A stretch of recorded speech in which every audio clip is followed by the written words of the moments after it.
देखिए, रशिया का एम बहुत क्लियर है कि हमें सूमी और खार्किव को बनाना है एक बफर जोन, और साथ में लुहांस्क और डोनेट्स्क का पूरा एरिया ले लेना है, और साथ में हमको खेरसों के पास जाके लेना है और ओडिशा पे अटैक करना है। यानी कि ये पूरा जो पूर्वी बेल्ट है वो अपने पास लेना चाहते हैं, ताकि नाटो में ये नहीं जा रहा, ये तो सहमति है, लेकिन नाटो कितनी दूर रहेगा और यूक्रेन के बीच में और रशिया के बीच में एक बफर बन जाएगा, वो ये चाहता है। यानी कि 25 से 30% के करीब जो इनकी जमीन है, टेरिटरी है, क्रीमिया को मिला के वो अपने पास चाहता है। लेकिन इसका ये मतलब नहीं है कि वो किसी नाटो देश के साथ लड़ाई करेगा। वो कभी भी 32 देशों के साथ युद्ध नहीं करेगा। वो कोशिश करेगा कि जब इस लेवल पे आ जाता है, तो अभी अमेरिका का रिप्रेजेंटेटिव जा रहा है और कुछ ही दिनों में जा रहा है, 8 अगस्त से पहले जा रहा है। तो अब ये ऐसा माहौल बनाया जा रहा है दोनों तरफ से। अगर आपको पिछली बार की शांति वार्ता, लेकिन सर मुझे एक पैटर्न दिखाई देता है। पहले ये प्रोवोकेटिव कोई एक हमला किया जाता है यूक्रेन की तरफ से, रशिया उसके बाद आग बरसा देता है यूक्रेन के ऊपर, और अगले दिन डोनाल्ड ट्रंप सामने आते हैं और कहते हैं कि मैंने 50 दिन का टाइम दिया था, ये सुन नहीं रहे हैं, इनके ऊपर और खतरनाक सैंक्शंस लगेंगे और इनको और ज्यादा कॉन्सिक्वेंसेस भुगतने पड़ेंगे। क्या यही एक बार फिर से दिखाई देगा? ये खबर देखिए जरा, वॉर के बीच पुतिन को ट्रंप का अल्टीमेटम देख लीजिए। 8 अगस्त तक शांति बहाल करने को कहा, हल नहीं निकला तो नए प्रतिबंध लगाएंगे, ट्रंप ने कहा। ये हर दिन, अच्छा मुझे एक चीज और लगती है, ये एक कोई डेट दे देने से कर्नल साहब एक साइकोलॉजिकल प्रेशर बनता तो है, लेकिन पुतिन उन लोगों में से नहीं है जो डेट देने से साइकोलॉजिकल प्रेशर में आने वाले हो। ट्रंप को ये बात अब तक समझ लेनी चाहिए। जय हिंद, नमस्कार। मैं आज आपसे पहली बार बड़े सीरियसली डिफरेंस पर हूँ और वो मेरा डिफरेंस है, आपने शुरुआत में पाकिस्तान के कुछ चरित्र के बारे में बात किया। प्लीज इसे बंद करिए। चरित्रहीन लोगों के पास चरित्र नहीं होता, आप नहीं समझ पा रहे हैं, पता नहीं क्यों। और उसी चरित्र की बात आती है ज़ेलेंस्की के ऊपर। तो सर दोगला है तो चरित्र नहीं कहेंगे उसको, आप सिर्फ ये कहें, तो फिर वो चरित्र नहीं है, दोगला है वो बस। और कुछ है ही नहीं। हाँ सही बात, सबसे बड़ी बात ये है। नहीं, और वही चरित्र जो अब आप बोल रहे हैं ना, वो अब आप ज़ेलेंस्की में देखिए। लिया, पाया क्या, खोया क्या, तूने अपना देश गंवा दिया। इस समय तेरा अपना एस्टिमेट है कि 70 से 80% मेरा देश टूट गया और टूटता चला जा रहा है। पीस की बात, अरे तुम यूएस के कहने में, ट्रंप के कहने में आ गए, कोई बात नहीं। मिली तुम्हें क्या नेटो की सदस्यता? बनाया उसने आपको। इसको बोलते हैं चरित्र, कि आप इतने ज्यादा गिर गए अपने आप कि आपने अपना कंट्री लुटवा दिया। और जो चरित्र आप पुतिन की बात कर रहे थे कि पुतिन प्रेशर में आ गए, आए ना प्रेशर, किसने मना किया? 100% पुतिन अंडर प्रेशर, और अब वो दिखा रहा है कि मैं प्रेशर में काम कैसे करता हूँ। ये जो काम चल रहा है ना, ये पुतिन के प्रेशर का काम है। लेकिन मुझको एक चीज और लग रही है सर, आने वाले दिनों के लिए नजीरें बनेंगी कि सैंक्शंस का जो हवा है वो ना दिखाया जाए दुनिया को। ये नजीर क्या बनेगी, बन गई है। अब इनके सैंक्शन से कौन डर रहा है? अभी तो कनाडा के प्राइम मिनिस्टर ने भी कह दिया कि आप सैंक्शन लगाओगे, हम भी लगाएंगे। अब वो जो जमाना था, उन्होंने कहा ना कि हम अपने इलेक्ट्रिसिटी जो आपको दे रहे हैं उससे 25% हम भी लगा देंगे। इलेक्ट्रिसिटी जाती है यूएस में कनाडा से। अब सारे लोग खुल खुल के आ रहे हैं। इंडिया ने भी कह दिया है कि हम भी करेंगे, हम वो करेंगे जो हमारे को देश हित में लगेगा। हित में। अब सवाल ये उठता है कि जब किसी चीज को आप और यूज कर देते हैं, जैसे ट्रंप ने किया, सैंक्शन वो खत्म हो गया, टैरिफ भी खत्म हो गया। अब सवाल ये है कि पुतिन जानते हैं कुछ नहीं होने वाला, कुछ नहीं होने। ये कहा जाता है कि आप बच्चे को पेरेंटिंग के समय भी ये कहा जाता है कि ज्यादा से ज्यादा आंखों के इशारे से या थोड़ा सा डांट के उसको समझाने की कोशिश कीजिए, कभी उसके ऊपर हाथ मत उठाइए। ऐसा ना हो कि वो फिर आपका किसी भी तरीके से लोड लेना बंद कर दे। अब ये लोड लेना बंद कर चुके हैं पुतिन, और बाकी दुनिया भी इसी राह में। और खार्किव में ही यूक्रेन ने बरसाए बॉम्ब, देखिए जरा। MiG-29 फुलक्रम फाइटर जेट से मलिनिवका इलाके में अटैक, रूस के अस्थायी ठिकाने को बनाया निशाना। ये GBU-62 JDAMER बॉम्ब से निशाना बनाया गया है। अस्थायी बैरक और गोला बारूद डिपो यहां ध्वस्त हो गया है। ये सर अब ये काउंट में लेना चाहिए क्या? ये माइक्रो पिक्चर किसी मेगा पिक्चर की तरफ इशारा कर रही है? ये जो इवेंट्स है किसी बड़ी पिक्चर की तरफ, किसी इवेंचुअलिटी की तरफ बता रहे हैं, या अब इन्होंने बताना बंद कर दिया? नहीं, देखिए, सूमी और खार्किव का जैसे हम कह रहे थे कि एक बफर जोन वहां बनाएंगे। लुहांस्क और डोनेट्स्क तो ये पूरा लेंगे और खेरसों तक जाएंगे और ओडिशा पे अपना अग्रेसिव पोस्चर रखेंगे। तो इसका मतलब है ये पूरा एरिया जो 25 से 30% का है, ये अब रशिया का होगा। लेकिन इंपॉर्टेंट बात ये नहीं है, खुद आज ज़ेलेंस्की 20% से कम पॉपुलैरिटी है उनकी। और साथ में पिछली बार जेलेंस्की ने क्या किया था, ऑपरेशन जो उन्होंने लॉन्च किया जिसमें रशियन बॉम्बर्स पे अटैक किया था, स्पाइडर वेब ऑपरेशन था उनका, जो उन्होंने एक दिन पहले किया जिस दिन पीस टॉक्स हो रही थी, शांति वार्ता। तो जो ये बात कह रहे थे कर्नल साहब बिल्कुल सही है, ये इसमें सबसे बड़ा विलेन जो है वो तो जेलेंस्की है। सर जेलेंस्की आप कह रहे हैं 20% से कम अगर उनकी पॉपुलैरिटी बची है, तो इस समय पॉपुलैरिटी वाले सर्वे होते रहे, वो तो कह रहे हैं युद्ध चल रहा है भाई साहब, अभी चुप रहो, अभी तो युद्ध चल रहा है, अभी तो ऑटोक्रेटिक है, डिक्टेटरशिप है, और बाकी और जनता के लिए यह है कि तुम भर्ती होते रहो सेना में, ये मरते रहो। दिनेश, जनता के लिए है कि देश नहीं छोड़ सकते जवान लोग, देश नहीं छोड़ सकते। और दूसरी चीजें, इनके बिलियंस तो बन ही रहे हैं, इनके बिलियंस बन रहे हैं, जितना वहां से एड आ रही है, इनके सारे जो पैसा जमा हो रहा है वो तो जमा हो ही रहा है। इसलिए जो चरित्र की बात की थी, जो चरित्र है कहाँ, और दूसरी आपने जो बात की वाली जो अटैक बताई, इसमें सबसे खास बात मुझे नजर आई, जितने बॉम्ब्स वहां से गिरे, जे डैम जो गिरा है और जो जीबीयू गिरा है, वो सारे वेस्टर्न ओरिजिन के हैं। जहाज कौन सा है?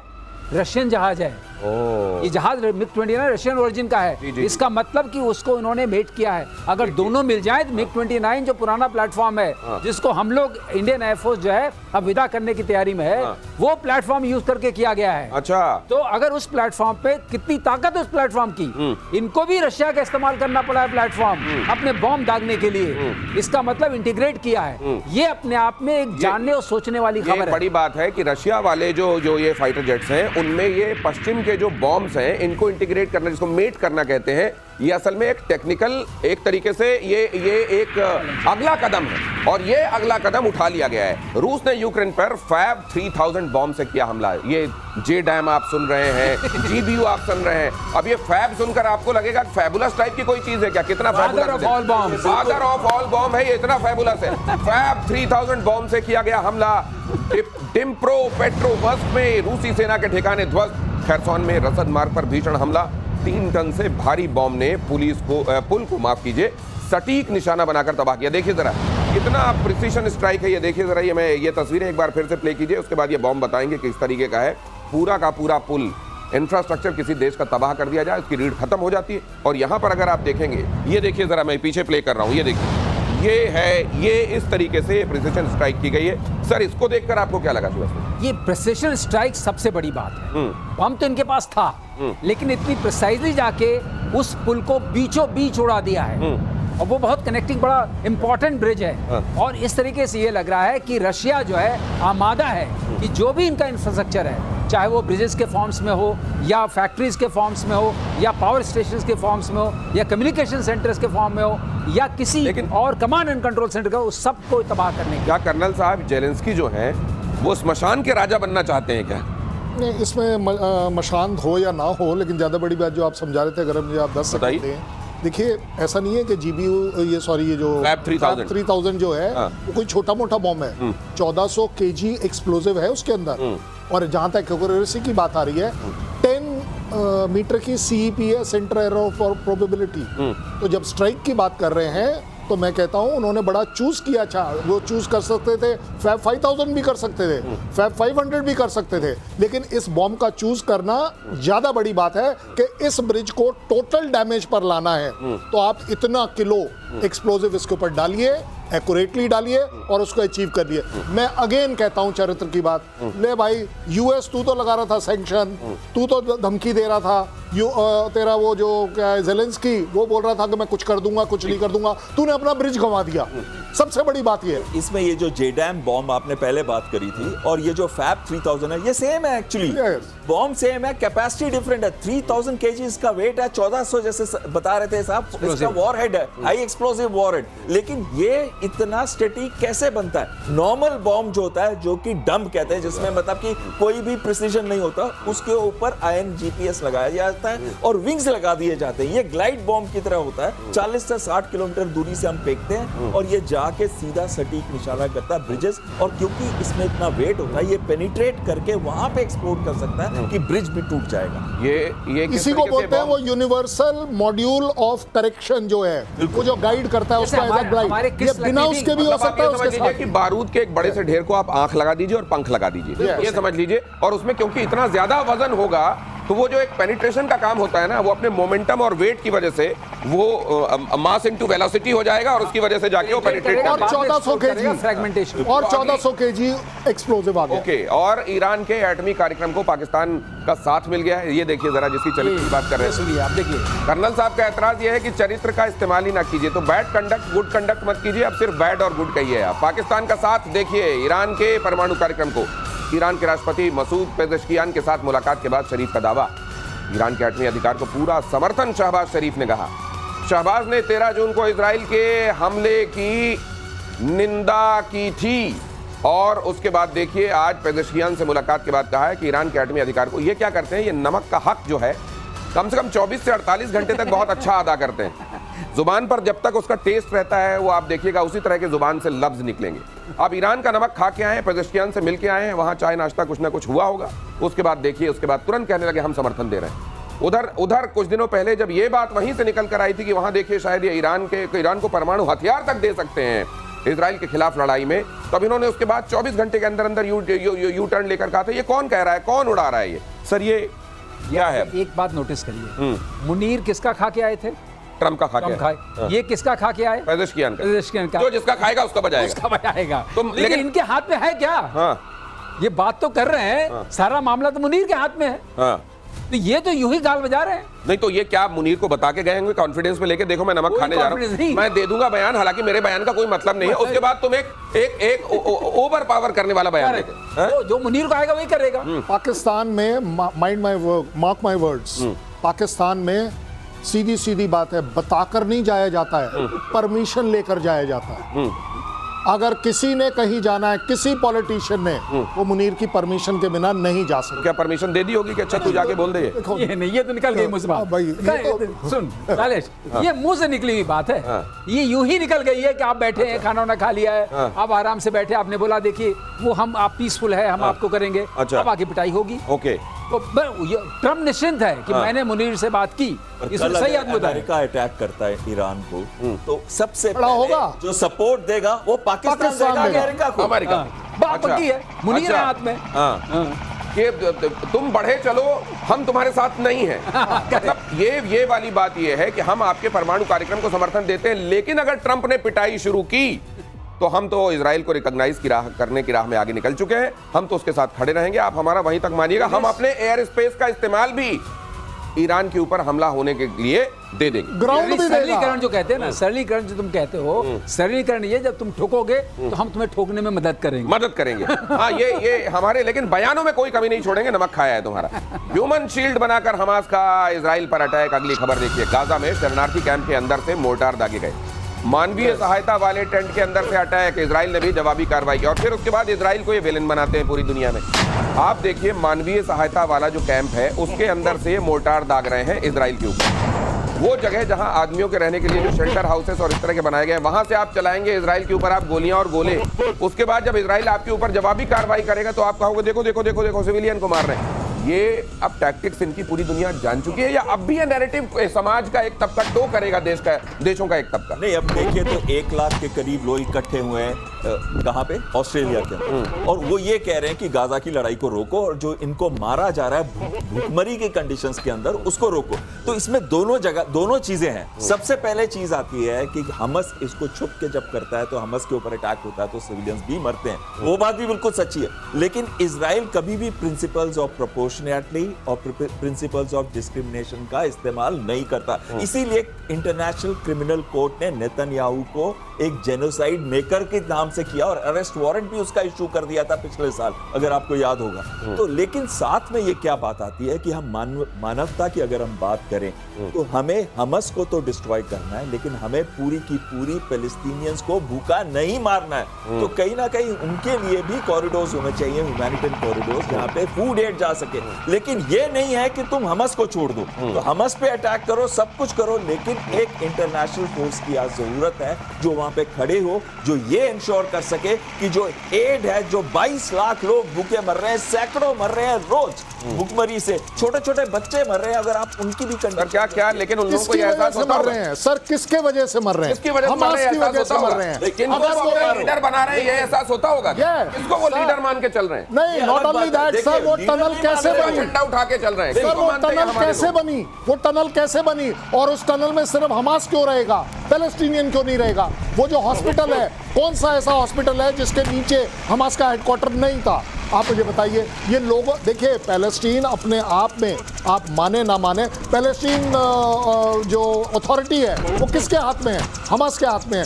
क्यों तुमने उसे इलेक्ट किया है? क्यों तुमने उसे पावरफुल किया है? क्यों तुम रोजाना रोते हो हम मर गए? इलेक्शन की तो बात ही कोई नहीं है वहां पे, नहीं है ना सर। बंदूक की नोक पे वो लोग कहते हैं कि हम राज करेंगे। आपको कौन सा ओपिनियन सही लग रहा है? ओपिनियन ये है कि हमास जो है वो ह्यूमन शील्ड के बिहाइंड काम कर रहा है, हमेशा इसमें से। कोई शक नहीं है। Yes. Right from the word go, ये जो इतने साल की लड़ाई हो गई उसमें right from the word go.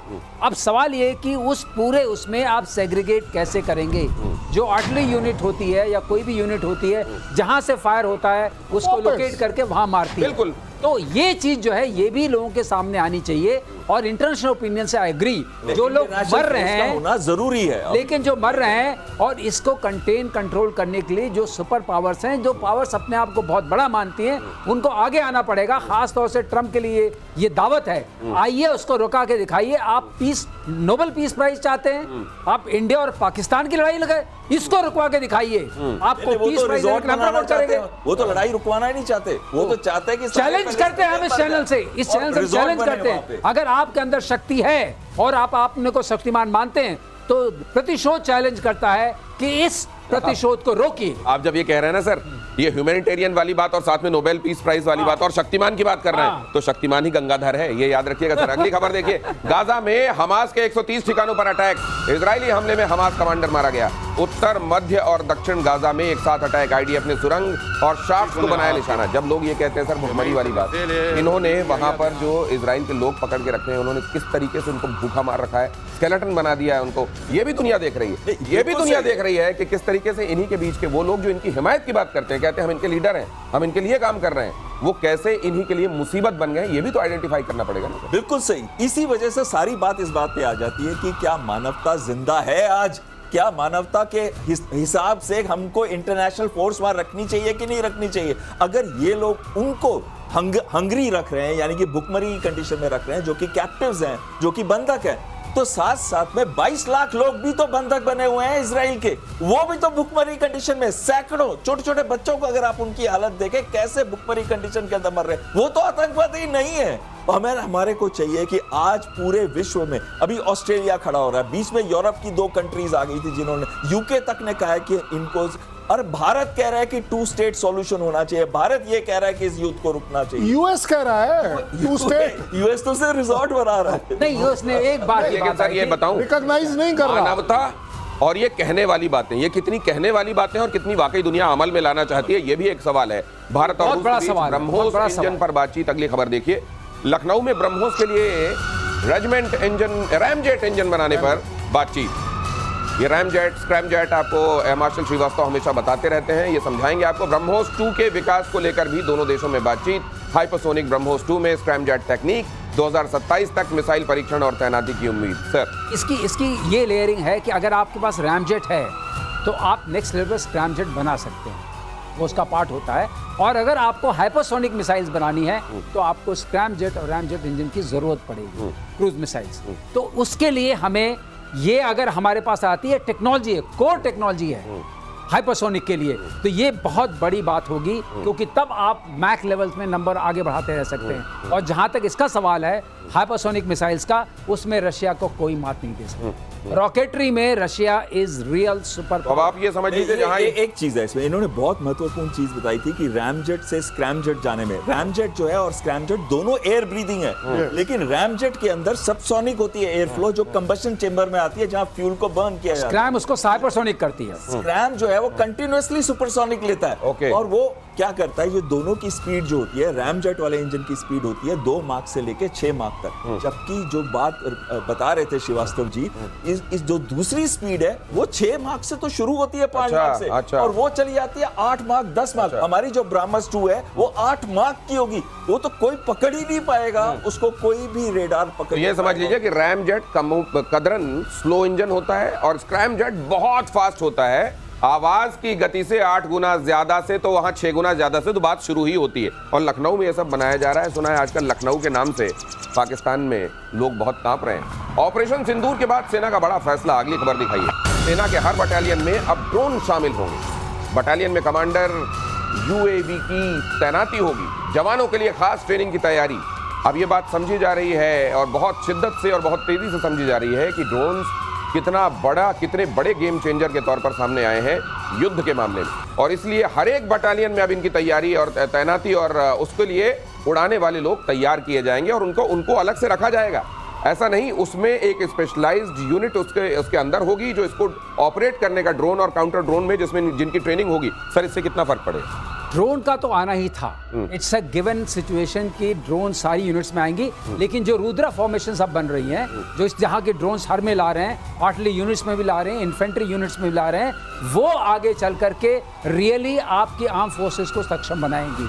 क्योंकि ये शॉर्ट रेंज की भी होंगी, मीडियम रेंज की भी होंगी, लॉन्ग रेंज की भी होंगी। और जो मेजर बड़े बड़े ड्रोन्स होंगे वो नेचुरली इंडियन एयरफोर्स के उसमें आएंगे, खाते में आएंगे।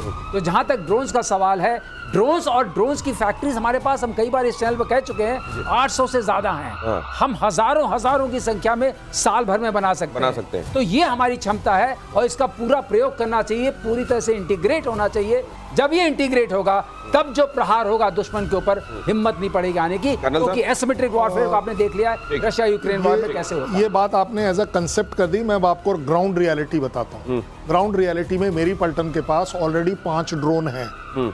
आप मुझे और देंगे और जरूरत पड़ेगी, मेरी आर्टिलरी रेजिमेंट है, फिर भी हमने दिल्ली से खरीद कर भेजे हैं CSR एक्टिविटी में। और ऑपरेशन सिंदूर के टाइम उस पूरी डिवीजन में हमारी रेजिमेंट आउटस्टैंडिंग हुई। मैं नाम नहीं बता सकता, लेकिन आउटस्टैंडिंग हुई कि उसने पूरे डिव सेक्टर को कवर करके दिया कि कहां कैसे कोई मूवमेंट हो रही है या हमें कहां स्ट्राइक करना है। ड्रोन आज की जरूरत नहीं है, अब ये आपका इंटीग्रल पार्ट बन गया है। एक चीज बता दूं, इससे आगे एक सेकंड, जो चाइना का जो ड्रोन्स का प्रोडक्शन है इस साल का 10 लाख ड्रोन्स प्रोड्यूस, ये देखना पड़ेगा आपको। हाँ, और दूसरा चीज है, अभी जो यूक्रेन में चल रहा है, 45 लाख ड्रोन यूक्रेन बनाएगा एक साल के अंदर, आपको रशिया बनाएगा 25 लाख। नहीं, रशिया का तुम्हें पता है ना, रशिया की जो फैक्ट्री है उसको कबूतर फैक्ट्री बोलते हैं। हम लोगों ने कवर किया था, उसका नाम दिया ईरानियन ने कबूतर फैक्ट्री। और दूसरी चीज ये है, ये जो ड्रोन की बात कर रहे हैं, अभी जो रशियन रिफाइनरी के ऊपर अटैक हुआ था, ये उसी कॉमर्शियल ड्रोन से, इसका नाम UZ-22 है, उसको सस्पेक्ट किया था, उसको यूज किया था एज कॉम्बैक्ट ड्रोन। ठीक है, तो इसका मतलब आपका प्रोडक्शन लाखों में होना पड़ेगा। आपको ये बताने की, इसमें एक्सपर्ट्स आपको ये बताने की कोशिश कर रहे हैं कि ड्रोन के मामले में इसकी आवश्यकता को महसूस किया जा रहा है। अभी आवश्यकता से भी ज्यादा आवश्यक हो गया है फौज के लिए। लेकिन उसके साथ साथ आपको यह भी ध्यान रखना पड़ेगा कि आपको ये कंपैरिजन में देखना है कि बाकी सब क्या कर रहे हैं और आप क्या कर रहे हैं। आइसोलेशन में ये नहीं हो सकता। साउथ चाइना सी में चीन का दखल बढ़ा। अगली खबर देखिए, विवादित इलाके में एटमी बम वर्षक की तैनाती। एशिया मैरीटाइम ट्रांसपेरेंसी इनिशिएटिव के सैटेलाइट तस्वीर में दावा। सैटेलाइट तस्वीर में runway, missile shelter, fighter hangers, ये सब दिखाई दे रहे हैं। यहाँ क्या होने वाला है, जरा आगे देखिए। साउथ चाइना सी के अंदर उन्होंने आर्टिफिशियल आइलैंड्स भी बनाए हैं, उनके अंदर रनवेज भी बनाए हैं, कोस्टल डिफेंस सिस्टम भी बनाए हैं, बॉम्बर्स तक को प्लेस। ये देखिए सर, ये देखिए, ये मिस्चिफ रीफ है। हाँ। ये 2007 में यहाँ कुछ नहीं था, यहाँ रीफ थी, सिर्फ कोस्टल रीफ। और अब 2017 में इसमें रनवे भी आ गया, यहाँ पे कहीं इनका रेडार है। क्लोज कीजिए, इस जगह क्लोज कीजिए जहां समझा रहे हैं। हार्बर, ये इसको देखिए, ये हार्बर आर्टिफिशियल उन्होंने बनाया, यहाँ रेडार है, यहाँ पे ऑपरेशनल कॉम्प्लेक्सेस है, ये रनवे है। और इन्होंने यहाँ पे अब बॉम्बर भी प्लेस। ये रनवे दिखाई दे रहा है सर, ये लंबा वाला, ये रनवे के साथ देखिए पैरेलल टैक्सी ट्रैक भी बनाया। ये तो पूरी फैसिलिटी बना दी गई है सर यहाँ। बिल्कुल। आपको बताएं, ये हेग कन्वेंशन जो है, हेग रेजोल्यूशन एक हुआ था 2016 में, ये उसके खिलाफ है। उसमें कहा गया था कि ये एनवायरमेंटली इंपैक्ट कर रहा है। चाइना जो है ना सर, ये जो इंटरनेशनल कन्वेंशंस हैं उनको लेता है, ऐसे करके फाड़ देता है। और बोला चाइना ने बोला कि ये जो हम इसके साथ नहीं है। जहाँ पे ये आर्बिट्रल अवार्ड किया गया था, फिलीपींस को, वो मानते ही नहीं है इसको। वो कहते हैं कि जो हम कहते हैं कि 95% साउथ चाइना सी हमारा है तो उनका है। वो 9 डैश लाइन को मानते हैं। 9 डैश लाइन को मानते हैं। 9 डैश लाइन 90% ले लिया उन्होंने। ये कुल मिला के खाता ना बही, जो चाइना कहे वो सही ये है इस मामले में। और अमेरिकी ये देखिए कितनी इंपॉर्टेंट फोटोग्राफ है Absolutely. ये जो सैटेलाइट से